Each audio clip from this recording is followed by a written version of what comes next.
26 दिसंबर। कैसे हैं आप सब।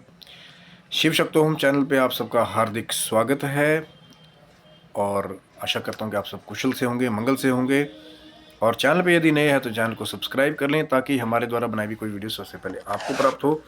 वीडियो में दिखाई जाने वाली जानकारी यदि आपको अच्छी लगे तो जरूर लाइक करें, शेयर करें, सब्सक्राइब करें, क्योंकि चैनल पर और भी बहुत सारी ज्ञानवर्धक वीडियोज़ हैं, आप उनका भी लाभ ले सकते हैं। 26 दिसंबर एक बड़ी ख़ास तारीख, पंजाब के इतिहास में एक शहादत की तारीख। शायद बहुत कम लोग इसके बारे में जानते हैं जो पंजाब के इतिहास से कम जुड़े हुए हैं। धर्म कोई भी हो, लेकिन सबसे बड़ी चीज़ है मानवता। इंसानी धर्म जो है वो सबसे बड़ा है। लेकिन जब कई बार ऐसा होता है कि कुछ लोगों को अधर्म के खिलाफ लड़ना भी पड़ता है, जंग लड़नी पड़ती है, तो फिर कई बार कुर्बानियाँ भी देनी पड़ती हैं। तो ऐसी ये जो 26 दिसंबर की तारीख है वो एक महान शहादत के साथ जुड़ी हुई है। वैसे तो ये पंजाबी इतिहास है, लेकिन सब कोई जान पाए इसीलिए मैं जो पंजाबी लैंग्वेज का यूज़ नहीं करके जो सब समझ पाएँ, इसीलिए ये वीडियो ऐसे बना रहा हूँ। 26 दिसंबर के दिन कहते हैं कि श्री गुरु गोबिंद सिंह जी के दो साहिबजादे, जो दो उनके सबसे छोटे बेटे थे, उनकी कुर्बानी की तारीख है, जिन्होंने अपना धर्म बदलने से मना करके फिर उन्होंने चुना अपनी कुर्बानी को बहुत ही छोटी उम्र में। तो कहते हैं कि दिसंबर के महीने में बात है 1704 के आसपास की, जब मुग़ल राजाओं और कुछ राजपूत राजाओं के बीच में एक संधि हुई। संधि के तहत उन्होंने आनंदपुर के किले पर अटैक किया। आनंदपुर साहिब जो पंजाब में है, और गुरु गोबिंद सिंह जी और जो बाकी 40 सिख थे उनके साथ उनके दो बेटे और दो और छोटे बेटे थे, यानी कि कुल 4 बेटे थे गुरु गोबिंद सिंह जी के। सबसे छोटे जो थे उन दोनों के नाम हैं बाबा फतेह सिंह, बाबा जोरावर सिंह, और जो दो बड़े थे अजीत सिंह और जुझार सिंह। तो कहते हैं कि जब मुग़ल राजाओं का और अन्य हिंदू राजपूती राजाओं की एक संधि हुई तो उन्होंने अनंतपुर के किले पर अटैक किया। लेकिन बाद में कहते हैं कि उन्होंने फिर ये मन बनाया कि वो गुरु और उसके परिवारजनों को जाने देंगे, सिर्फ किले पे अपना कब्जा कर लेंगे। लेकिन कहते हैं कि जैसे ही समय बीता, गुरुजी अपनी फैमिली के साथ गुरु गोबिंद सिंह जी जब जा रहे थे छोड़ करके कि उनको एक सेफ रास्ता दिया जाए, तो फिर मुग़ल जगह से वो संधि को तोड़ा गया। उनको सरसा रिवर के ऊपर उनके ऊपर घेराव किया गया, सरसा नदी के ऊपर। तो फिर उसमें क्या हुआ कि गुरु गोबिंद सिंह जी और उनके दो बड़े बेटे और 40 सिख जो उनके साथ थे वो अलग रह गए, और जो उनकी माताजी थी और उनके दो सबसे जो छोटे बेटे थे बाबा फतेह सिंह, बाबा जोरावर सिंह, वो अलग रह गए। तो हुआ यूँ कि जो एक गुरु गोबिंद सिंह जी का जो दस्ता था वो दिल्ली के लिए वहीं से रवाना हुआ, और जो माता गुजरी थी और जो दो छोटे साहिबजादे थे वो उन्हीं के एक विश्वास पात्र गंगू, अब कई लोग कहते हैं कि वो कश्मीरी पंडित था या जैसा इतिहास कहता है, उनके साथ वो फिर आगे बढ़े। लेकिन कहते हैं कि खबर लगने पर, सू लगने पर, अब कई लोग कहते हैं कि गंगू ने वहाँ पे जो है कुछ सोने के अशरफियों के लिए जो इत्तला थी गुरुजी की, माताजी की और उनके दो छोटे बेटों की, वो मुग़ल सल्तनत को वहाँ पे उस समय दे दी थी। जो वहाँ का जो गवर्नर था मलेरकोटला का, जो वज़ीर खान, और उसके द्वारा फिर उनको जो गुरुजी की माताजी थी और जो दो छोटे बेटे थे उनको पकड़ करके फिर लाया गया सूबा सरहंद में। सरहंद आज भी पंजाब में अगर आप सर्च करेंगे तो अब वहाँ पे एक गुरुद्वारा साहब है छोटे साहबजादों की, जहाँ शहादत हुई थी। उसके बाद कहते हैं कि सूबा सरहंद में उनको लाया गया, ठंडे बुर्ज में उनको रखा गया। बुर्ज यानी कि किला था एक, जहाँ पे ठंडी हवाएं चलती थी दिसंबर के इस ठंडे महीने में। उन छोटे बच्चों को, गुरु जी की माता जी को वहाँ पे रखा गया। और भी बहुत सारी कुर्बानियाँ वहाँ पे हुई। किसी ने उनको गर्म दूध पहुँचाने की कोशिश भी की, लेकिन जिसने भी उनकी मदद करने की कोशिश की, मुग़ल सल्तनत के जो भी वहाँ पे वफ़ादार थे, उनके द्वारा उनको एक बहुत ही कड़ी सज़ा भुगतनी पड़ी। अब ठंडे बुर्ज में जब उनको रखा गया तो फिर उनको कहा गया कि अगर आप जीना चाहते हैं तो फिर आप अपना धर्म बदल लीजिए और अपने सिख धर्म को छोड़ करके फिर हमारे धर्म को अपना लीजिए। लेकिन जो छोटे साहबजादे थे, उन्होंने धर्म को अपनाने से मना कर दिया और कहा कि नहीं, हम अपने गुरु पिता की तरह इस सिक्खी धर्म पर, खालसा धर्म पर हम टिके रहेंगे। तो फिर ऑर्डर दिया गया वो जो इंसानियत के बिल्कुल ही खिलाफ है, और एक बहुत ही दर्द भरा इतिहास है इस चीज़ का। शायद मैं इसको पूरा बयान ना कर पाऊँ, पर आज बात है आज की बहुत बड़ी शहादत दो छोटे छोटे बच्चों ने दी। तो फिर उनको ऑर्डर दिया गया जिंदा चिनवाने का, दीवार में ही।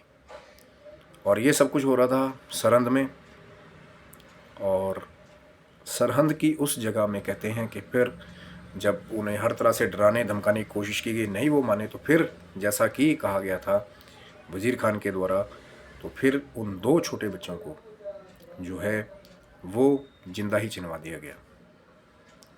और कहते हैं कि अपने धर्म पर अडिग होते हुए दोनों बच्चे वहीं पे शहीद हुए।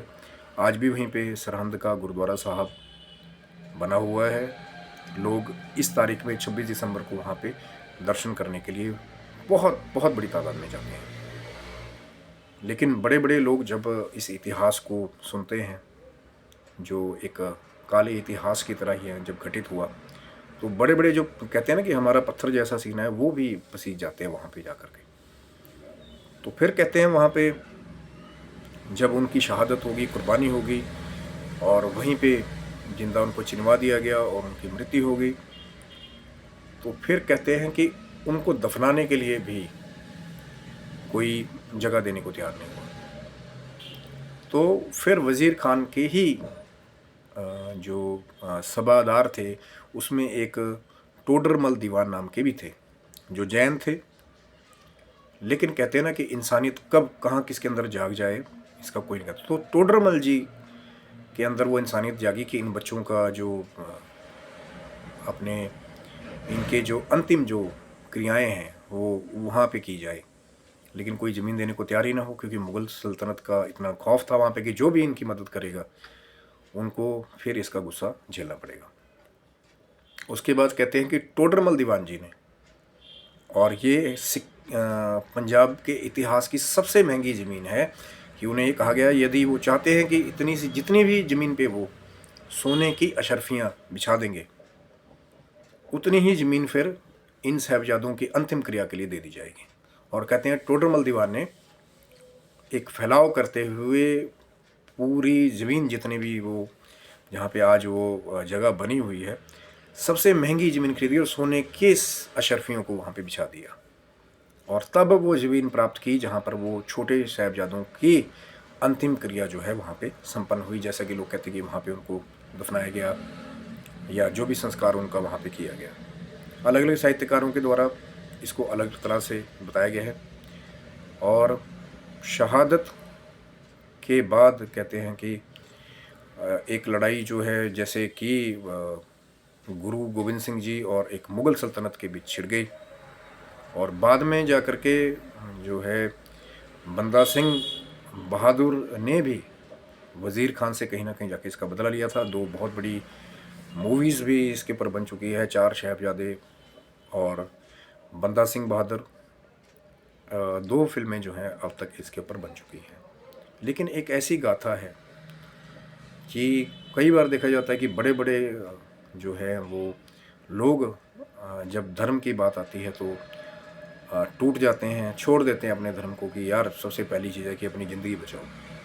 लेकिन उन दो छोटे बच्चों ने अपनी ज़िंदगी को दिया, लेकिन अंत तक हार नहीं मानी और एक वो शहादत हासिल की। और यही वो दिन था 26 दिसंबर 1704 के आसपास की ये बात बताई जाती है, कि जब छोटे साहबजादों ने अपनी कुर्बानी को स्वीकार किया था उनकी शहादत वहाँ पे हुई थी। अभी तो वहाँ पर बहुत बड़ा गुरुद्वारा साहब बन चुका है। और ये जब शहीदी दिहाड़ा जब आता है, 2-4 दिन का वहाँ पूरा एक मेला जैसा लगता है उनकी याद में, तो कई तरह के लंगर वहाँ पे चलाए जाते हैं। लेकिन एक ऐसा इतिहास है, जैसे मैंने पहले बताया ना, कि एक काला इतिहास है जो मन को निचोड़ देता है। और जो पंजाबी उससे जुड़े भी हुए हैं, उनके पास तो और बहुत डिटेल इसके बारे में, बाबा फतेह सिंह और बाबा जोरावर सिंह के बारे में और भी चीज़ें हैं कि किस बहादुरी के साथ उन दोनों बच्चों ने अपनी कुर्बानियाँ दी। और उनसे भी पहले कहते हैं कि जब एक दस्ता तो जो है माता गुजरी जी का अपने छोटे पोतों के साथ रह गया था, और कहते हैं कि माता गुजरी को भी जब ये समाचार प्राप्त हुआ बाद में कि सरहंद की धरती पर जिंदा ही उनके पोतों को चिनवा दिया गया और वो नहीं रहे, तो कहते हैं कि अपनी सुबह की अरदास करते हुए माता गुजरी ने भी वहाँ पे अपने प्राण छोड़ दिए थे। क्योंकि छोटे छोटे बच्चों की शहादत को, जैसा कि मैंने कहा कि बड़े बड़े पत्थर भी इस चीज़ को सुनते हैं तो पसीज जाते हैं।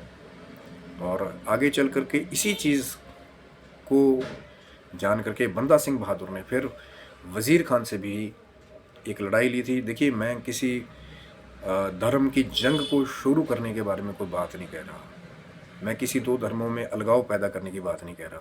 एक इतिहास है, लेकिन जो सबसे सोचने वाली बात है, जो सबसे मानने वाली बात है कि दो जांबाज बच्चे जिन्होंने अपनी कुर्बानियाँ दी, अपने धर्म को नहीं हारा, उनके बारे में ज़्यादा फोकस करने की बात है। ये वीडियो इसलिए बनाया गया है कि जो उनकी शहादत है, कहीं ना कहीं जो सिर्फ पंजाबी कल्चर से जुड़े हुए हैं या जो पंजाबी भाषा में उस चीज़ को समझते हैं, पर सब तक कहीं ना कहीं ये बात जाए, इसलिए आज उनके बारे में बात कर रहे हैं। क्योंकि बड़े बड़े लोग उनकी कुर्बानियों को याद करके पसीज जाते हैं। और एक अलग तरह की एक लहर है कुर्बानी की, जो भी इतिहास को पढ़ता है तो उनके अंदर भी एक जोश जज्बा आ जाता है कि दो छोटे छोटे बच्चों ने एक बड़ी महान कुर्बानी दी। कि उन्हें बार बार कहा गया, डराया गया कि जीना चाहते हो तो धर्म को आप अलग कबूल कर लें, लेकिन कहीं ना कहीं उनके अंदर वो अपने धर्म को ना छोड़ने की एक इच्छा थी। और दूसरी तरफ कुछ ही दिन पहले जो गुरु गोविंद सिंह जी के बड़े जो बेटे थे दो, अजीत सिंह जी, जुझार सिंह जी, वो भी लड़ते हुए मुग़ल सैनिकों के साथ, और 37 और भी सिख थे जो चमकौर साहब की जो लड़ाई हुई, जब बैटल ऑफ चमकौर साहब आप पढ़ेंगे तो वहाँ पे वो भी कुर्बान हो गए।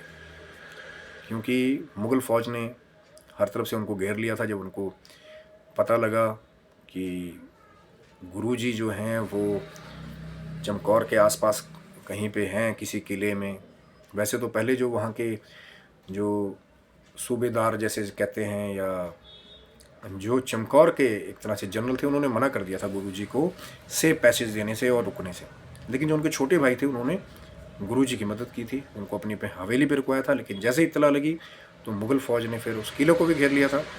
गुरु गोविंद सिंह जी तो वहाँ से निकल गए थे अपने जो बाकी बचे सिखों के साथ, लेकिन वहाँ पे जो उनके बड़े बेटे थे अजीत सिंह जी, जुझार सिंह जी, उन्होंने बहुत ही सुंदर लड़ाई की। और उसके बाद जो बाकी के भी उनके साथ 37 सिख थे, उन्होंने भी अपनी कुर्बानियाँ वहाँ पे दी थी। लेकिन किस चीज़ के लिए कुर्बानी थी? अपनी एक इज़्ज़त के लिए, अपने एक मान सम्मान के लिए, और किसी के भी डर में ना रहने के लिए, तब उन्होंने कुर्बानियाँ दी। और वही बात है कि शायद इस पन्ने को पंजाब के काले इतिहास में जोड़ना था कि एक तरफ गुरु गोविंद सिंह जी ने अपने चारों ही पुत्रों को धर्म के ऊपर कुर्बान किया, और एक तरफ बड़े दो बेटों की शहादत जो है चमकौर की लड़ाई में हुई, और जो छोटे बेटे थे उनकी शहादत जो है वो सरहंद में हुई। और जो उनकी माताजी थी, माता गुजरी, भी अपने पोतों के मृत्यु का समाचार सुनकर उन्होंने भी अपने प्राण त्याग दिए थे। तो एक तरह से जो अपना पूरा जो परिवार ही था वो गुरु गोविंद सिंह जी ने इसको वार दिया। मैं शायद कहीं ना कहीं, मैं अगर किसी को लगे कि कोई चीज़, बहुत सारी चीज़ें हैं, टोडरमल जैन के बारे में भी बहुत सारी बातें हैं कि उन्होंने जो उस समय सबसे महंगी ज़मीन जो है वो सरहंद की खरीदी, वो सिक्कों की अशर्फियाँ बिछा करके। आज तक इतनी महंगी ज़मीन किसी ने भी नहीं खरीदी। जो उन्होंने छोटे साहबजादों की अंतिम क्रियाओं के लिए वो ज़मीन, जितनी उन्होंने सिक्के सोने के बिछाए थे, उतनी ही ज़मीन मिली छोटे साहबजादों की क्रिया करने के लिए, अंतिम क्रियाएं करने के लिए। लेकिन उनके अंदर एक जज्बा था, इंसानियत थी, जो टोडरमल जैन ने निभाया। और आज भी उनके नाम पे वहाँ पे एक लंगर हॉल बना हुआ है जहाँ पे लंगर चलता है। बहुत सुंदर गुरुद्वारा साहब है। और 26 दिसंबर से लेकर के 27-28 दिसंबर तक मोटे मोटे तौर पे बहुत बड़ा सालाना जलसा, मेला, शहीदी दिहाड़ा इसको कहते हैं, वो चलता है। बहुत सारे लंगर बरताए जाते हैं उन छोटे बच्चों की याद में जिन्होंने अपने धर्म को ना हार करके जिंदे जी जो दीवार में चुनवाए गए और उन्होंने अपनी ज़िंदगी को कुर्बान कर दिया। पर वही बात है कि मेरे पास शायद वो शब्द नहीं है, वो पूरी बातें नहीं है कि उनकी कुर्बानी को मैं बयां कर सकूं। पर वीडियो बनाने का उद्देश्य सिर्फ, मैं पहले भी कहा कि किसी के अंदर कोई अलगाव पैदा करने की कोई बात नहीं है, किसी के अंदर कोई रोष पैदा करने की बात नहीं कि एक धर्म के लोगों ने गलत किया, दूसरे ने उसको बचाया। सिर्फ बात है उस जज्बे की, कोई किसी भी धर्म का हो, लेकिन उनके अंदर जो वो जज्बा है कुर्बानी देने का, वो जज्बा है लड़ने का छोटी सी उम्र में, उसके लिए ये वीडियो बनाया गया। इसलिए उनको ये वीडियो समर्पित है, जो कुर्बानी उन्होंने दी। आप किसी भी धर्म के हों, चाहे आप सिख हैं नहीं हैं, आप हिंदू हैं नहीं हैं, चाहे आप मुस्लिम समुदाय से रिलेशन रखते नहीं हैं, पर बात है कि आज बहुत सारे लोग जो है, चाहे वो किसी भी धर्म के हैं, लेकिन जब ये गाथा सुनते हैं कि दो छोटे छोटे बच्चों ने अपने धर्म को ना हार करके कुर्बानी दे दी, तो बड़े बड़े पसीज जाते हैं। मैंने कहा था कि पत्थर जैसे भी जिनके दिल हों, उनके दिल भी मोम की तरह पिघल जाते हैं इन बातों को सुन करके। क्योंकि इन सर्दियों के दिनों में, जो दिसंबर का महीना होता है, तो उस समय उन छोटे बच्चों को ठंडे बुर्ज में, जैसे मैंने बताया था, बुर्ज होता है किला, ठंडे किले में भी रखा गया पहले, कि उनको हर तरह से तोड़ने की कोशिश की गई कि अब ये हार मान लेंगे, छोटे से बच्चे हैं, ठंड लगेंगी तो उसको भी सह नहीं पाएंगे। और अपनी दादी के साथ वो उस ठंडे किले में भी एक रात रहे।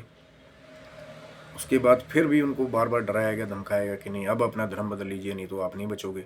लेकिन फिर भी उन्होंने अंत में अपना धर्म नहीं हारा और अपनी हर एक चीज़ जो है उन्होंने वो कुर्बान की धर्म के नाम पे, और एक जज्बा पैदा कर दिया आने वाली कौम में कि हाँ, कुर्बानियाँ भी संभव हैं और छोटी उम्र में भी होती हैं। तो ये था वीडियो मित्रों। हो सकता है वीडियो आपको अच्छा लगा होगा और जानकारी यदि अच्छी लगी होगी तो ज़रूर लाइक करें, शेयर करें, सब्सक्राइब करें उन बच्चों के लिए जिन्होंने कुर्बानियाँ दी 26 दिसंबर 1704 को। और नेट पे भी आप इसको चेक कर सकते हैं, सरहंद की हिस्ट्री को, जो अवेलेबल है। और फिर से वही बात है कि सिर्फ उद्देश्य है कुर्बानियों को उजागर करने की।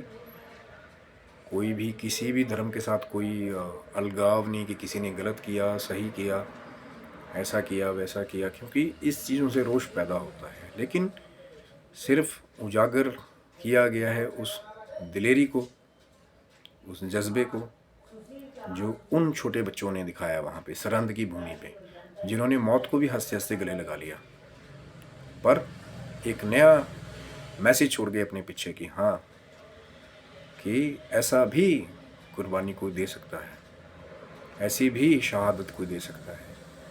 और जब भी 26 दिसंबर 1704 के बाद पंजाब की हिस्ट्री में और बाकी इतिहास में भी कहीं कहीं इसका वर्णन है, जब सरहंद की उस ज़मीन पे सबसे महंगी ज़मीन टोडरमल जैन द्वारा खरीदी गई, और तो बहुत बड़ी शहादत तो छोटे छोटे बच्चों ने दी, गुरुजी के बच्चों ने।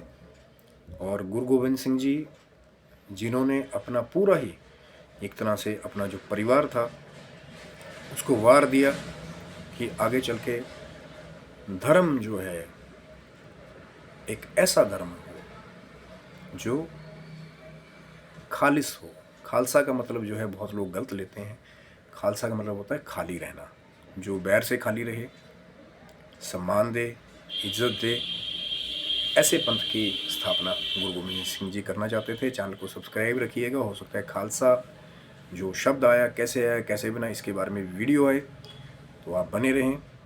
और कोई त्रुटि होगी तो मैं माफ़ी चाहूँगा इतिहास की तरफ से भी, क्योंकि कोशिश वही है कि जो छोटे छोटे बच्चों की कुर्बानियों को उजागर करने की कोशिश की गई है। तो हो सकता है कि वीडियो आपको अच्छा लगे तो ज़रूर लाइक करें, और इसको शेयर करेंगे तो वो जो छोटे छोटे बच्चों की वो जो शहादत है, शायद उनको भी एक प्रयास मेरी तरफ से था श्रद्धांजलि देने का, और शायद आपकी तरफ से भी उनको छोटी सी श्रद्धांजलि जो है वो मिले, जो शहादत हुई थी 26 दिसंबर 1704 को। और तभी मैं अरदास करता हूँ भगवान के चरणों में कि उनकी जो आत्माएं हैं उसको सदा वो अपने चरणों में रखे, और बाकी सबको सुखी रखे, खुश रहें, आप सब स्वस्थ रहें, मस्त रहें। तब तक के लिए सबको बहुत प्यारे नमस्कार।